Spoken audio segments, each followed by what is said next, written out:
Jahon bo'ylab zoomerlar inqilobi davom etyapti. Bizni kelajakda qanday kelajak kutmoqda? Tramp Putin bilan telefon orqali muloqot qildi. Rossiya prezidenti yana Trampni laqillatyaptimi?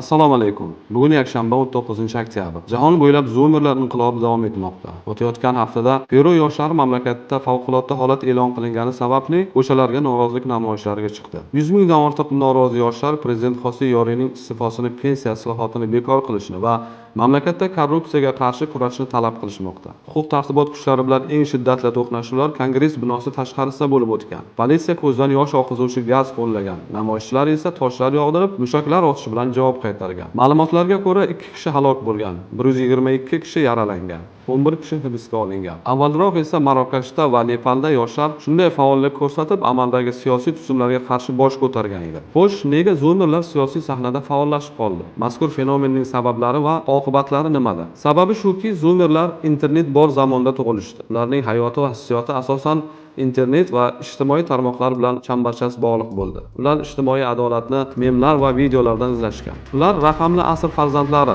internetda haqiqatni real hayotdagidan farqli ekanini anglay olgan avloddir. Endi ularning faoliyati virtuallikdan real hayotga ko'chmoqda. Real hayotni virtual muvofiqlashtirish orqali o'zgartirishga intilmoqda. Yodingizda bo'lsa, sentyabr oyi boshida Nepal hukumati Facebook, Instagram, WhatsApp, YouTube va yana o'nlab ijtimoiy tarmoqlarni taqiqlagan edi. Rasman milliy xavfsizlik uchun deb izohlandi. Aslida esa odamlarning ovozini o'chirish uchun shunday qilindi. Bunday qarordan so'ng Katmandu ko'chalari yoshlar bilan, talabalar, o'quvchilar, blogerlar bilan to'lib ketdi. Ular biron partiyaga tegishli emas edi. Ularning yetakchisi ham yo'q edi. Ammo ulardagi norozilik va g'azabni yo'naltira oladigan kuch, ijtimoiy tarmoqlar orqali tez uyusha olish qudrati bor edi xolos. Internetda o'sgan avlod uchun ijtimoiy tarmoqlar shunchaki ko'ngil ochish vositasi va platformasi emas, balki ayni hayotning o'zi hisoblanadi. Nepalda ko'zdan yosh oqizuvchi gaz, komendantlik soati, o'nlab qurbonlar yuz berdi. Ammo hukumat bosimga chiday olmadi. Taqiq bekor qilindi. Bosh vazir iste'foga chiqdi. Yoshlar g'alabani nishonladi. Bu hodisa butun dunyo bo'ylab tarqaldi. Boshqalar uchun o'ziga xos ibrat bo'lib xizmat qildi. Oradan ko'p o'tmay Himolaydan minglab kilometr uzoqdagi Marokashda va yaqinda esa Peruda ham yoshlar ko'chalarga chiqishdi. Bu gal pensiya islohoti haqida edi. Lekin zoomerlar uchun bu harakatlar nafaqat pensiya, balki butun tuzumning adolatsizligiga qarshi kurash formasiga aylandi. Nega shunday bilasizmi? Chunki amaldagi hukumatlar va zoomerlarning dunyoqarashi keskin farq qiladi.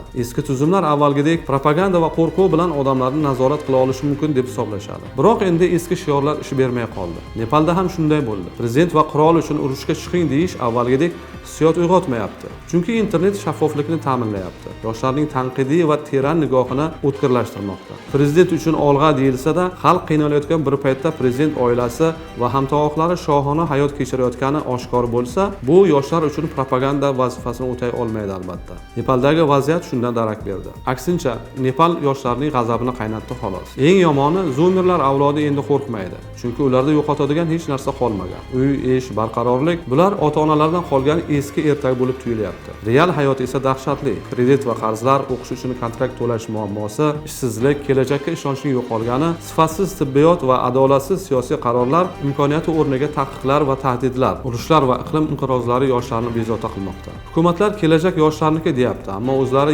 20-30 yillab taxtdan ketishni istamayapti. Yoshlar emas, aynan elita qarindoshlari xalq boyliklaridan bahramand bo'lishi zoomerlarni ko'chalarga chorlayapti. Eskicha fikrlaydigan hukumatlar esa bunga qarshi yana eskicha choralar ko'rmoqda, taqiqlarni kuchaytirmoqda, internet ustidan nazoratni kuchaytiryapti. Har bir layk uchun jazolash bilan tahdid solyapti. Ammo ijtimoiy tarmoqlarda tug'ilgan avlodni qanday qilib eskicha usullarda tizginlash va qullikda ushlab turish mumkin? Masalan, yaqinda Afg'onistonda toliblar bir muddat internetni taqiqlab qo'yishdi. Yoshlar internetdan foydalanish uchun Pokiston chegarasiga borib, soatlab izg'irin dalada o'tirishgan tayyorligini oshkor qildi. Nihoyat toliblar bu ahmoqona qarorini bekor qilishga majbur bo'lishdi. Yoki bo'lmasa Rossiyadagi avtoritar hukumat internetni va ijtimoiy tarmoqlarni cheklab, taqiqlab tashlagan bo'lsa-da, odamlar baribir VPNlar orqali internetga kirishda davom etyapti. Internet resurslaridan foydalanishda va o'z fikrlarini ifodalashda davom etishyapti. Afsuski, propaganda va targ'ibotning eskicha usullaridan voz kechish vaqti kelganini avtoritar hukumatlar hamon tushunib yetmayapti. Endi targ'ibot va PR bilan emas, adolat va real islohotlar bilan xalq ko'nglini olish mumkinligini tushunish vaqti kelganini anglay olishmayapti. Qisqa qilib aytganda, bugun biz guvoh bo'layotgan norozilik namoyishlari shunchaki g'azab ifodasi emas, ular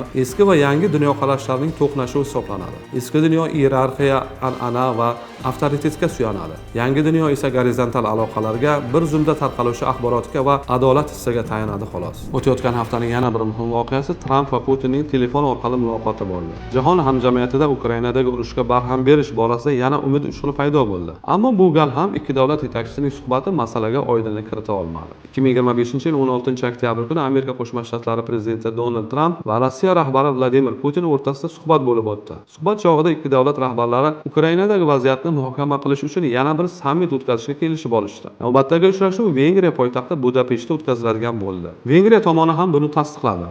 Hatto xalqaro jinoyat sudi bergan orderga amal qilmaslikka, ya'ni xalqaro jinoyatchi sifatida tan olinib hibsga olish uchun order berilgan Putinni qamoqqa olmaslikka ham va'da berdi. Telefon orqali muloqot Rossiya tomonining tashabbusi bilan o'tkazilgan. Suhbat 2,5 soatdan ziyod davom etgan. G'arb jurnalistlarining yozishlaricha, bu suhbat Ukraina prezidenti Vladimir Zelenskiy uchun kutilmagan holat bo'lgan. Chunki u 17-oktyabr kuni Amerika prezidenti bilan uchrashishi kerak edi. Ma'lumki, Oq uy endi Ukrainaga yon bosishi mumkin degan qarashlar paydo bo'lgan edi. Juma kuni o'tkazilishi lozim bo'lgan uchrashuvda katta umidlar bor edi. Zelenskiy Ukrainaga uzoq masofaga uchib oladigan Tomahawk raketalarini sotib olishga Trampning ruxsatini olishi lozim edi. Tan olish kerak, bu raketalarning ehtimoliy zarbalari Kremlni qattiq qo'rqitib qo'ydi. Chunki Tomahawk raketalarini tutib olish qiyin va ular orqali bevosita Qizil maydonga ham zarba berish imkoniyati paydo bo'ladi. Bu urushda tub burilish yasashi va Moskvani urushni to'xtatishga majburlashi ham mumkin edi. Ammo Tramp bilan telefon orqali muloqot Putin ma'lum ma'noda Ukraina prezidentidan ustunlikni qo'lga kiritdi, deb yozadi Britaniyaning BBC nashri. Boshqa manbalarning fikricha, Putin yana Trampni laqillatishga muvaffaq bo'lgan. Katta ehtimol bilan Putin o'z odatiga ko'ra yana